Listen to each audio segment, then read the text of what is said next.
Hello there, my name's Brandon and I make pictures out of tiny squares and post them online for fun. Like this new sprite I'm making, which is the Mandalorian. Well, I guess right now we're looking at Jedi Luke Skywalker, but I made that sprite a couple weeks ago and I really liked how the style came out, so I wanted to do the Mandalorian in that same style. I like to plan out sprite proportions and poses using stick figure elements like this. Like you could see, I just put in a circle for the head and the hands, and then usually I use like a larger square or like a plus sign for the knees and elbows. And you can get a really good read on the pose just from those elements alone, and it doesn't really take that long just to shift them around. And then once it looks good, I just start connecting the lines and filling out the silhouette. I mean, for this pose in particular, it's not really super dynamic, and it didn't actually change that much from the Jedi Skywalker sprite. Just because I also wanted to go for that strong, like stoic kind of pose, but you get the idea. So yeah, my typical process here is just start from that stick figure, build up the sprite silhouette in a single color, and then just start adding details. Usually I'll just kind of erase from the silhouette or find certain things I want to tack on here and there. Just things that I want to make really obvious, like for him that's definitely the placement of his visor on the helmet, and then kind of like the chest piece and other armor pieces and like the bandolier strap across his chest. Before adding color, I essentially color the character in just grayscale tones, like just to work out what the contrast is going to look like. So for this sprite style that I've been doing, I've just been using a palette that has 5 shades in it. So there's like a black and a white and then 3 gray tones kind of spaced evenly between those two. And with just those 5 shades alone, I feel like I can get every bit of contrast that I need. Sometimes it actually helps to have limited options like this, just to kind of define what elements you want to pop and not pop. Or just sort of what's light or dark. And it kind of helps just inherently simplify the details of everything, which I think is a good look for this kind of sprite style. For placing the rifle on his back, I found that a 45-degree angle ended up making it look like the rifle was kind of running into his hand a little bit. Like he was like sort of awkwardly holding it behind in front of himself somehow. So I just decided to make it a higher angle by using a slope of perfect like 2 pixel segments. And then lastly for the construction, I put in the cape, and lately I've been trying to nail like a more graphic look for fabrics and stuff. So I kind of put this sharp curl into the flow of the cape. Like it's sort of like a Spawn or Batman sort of thing to do, but I think it's a really cool look. Although I guess with the way I shade it, it kind of ends up looking like a lizard tail or something. I don't know. But like I said, it's just something I'm trying to work on rather than just having the cape lay there flat, you know? And finally, for adding the color, I just tried to poach colors that I already figured out for the Jedi Luke sprite.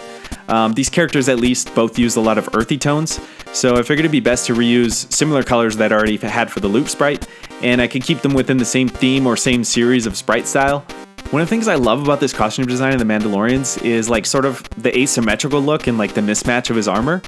Like the shoulder pad with the blue kind of looks like something that came from a shore trooper. That might be what it is. And then he's got kind of like different leg pads and boot details and stuff. So I tried to like study a reference image of him really closely and like adapt all that into the pixel design as well.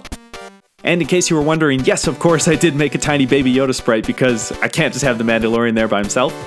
At this sizing, there wasn't a ton of room to play with, and his head ends up being only 4 pixels tall, but it's just enough to communicate the character enough.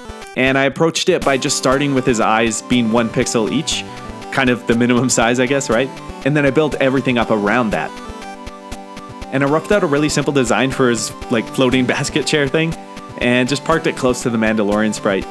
And again, I just tried to grab colors that were already in use, but then I think I needed to add a new one for his light green skin tone. The last thing I did here to bring everything together is just a really quick background, sort of a deserty kind of atmosphere that you see in the promo art for the show.